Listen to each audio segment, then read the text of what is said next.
दोस्तों, हवस की यह कहानी बिहार के बेतिया जिले की है, जहां ससुर छोटी और बड़ी दोनों बहुओं को पेलता था। फिर उसने जो किया उसे देख सब हैरान है। आप अंत तक बने रहे। दोस्तों, यहाँ 65 साल के ससुर के पास काफी जमीन जायदाद थी, लेकिन वह बहुत बड़ा ठरकी था। जब उसने अपने बड़े बेटे की शादी की तो शादी के कुछ दिन बाद ही उसने अपनी बहू को जमीन जायदाद नाम करने के लालच में फंसा लिया।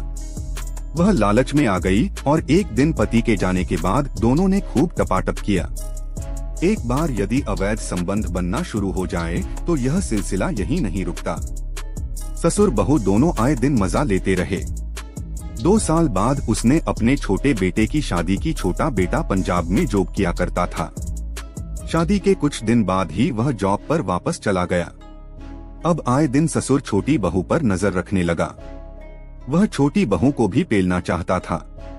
बड़ी बहू तो पूरी तरह से उसके बस में थी।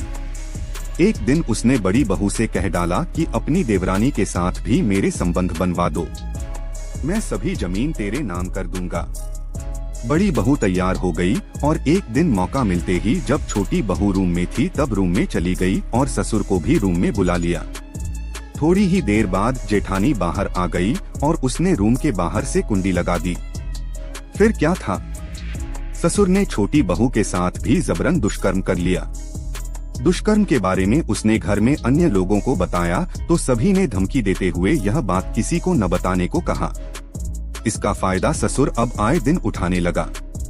वह छोटी बहू के साथ भी संबंध बनाने लगा।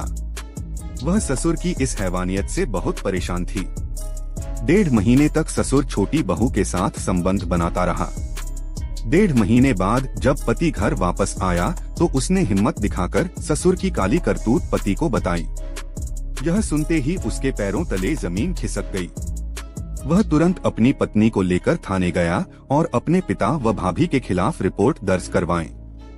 उसके बाद पुलिस ने कार्यवाही की और ससुर व जेठानी को जेल भेजा गया। दोस्तों, आज के कलयुग के समय में किसी पर विश्वास न करो। आप आपराधिक मानसिकता को समझें और अपने परिवार को सुरक्षित रखें। धन्यवाद।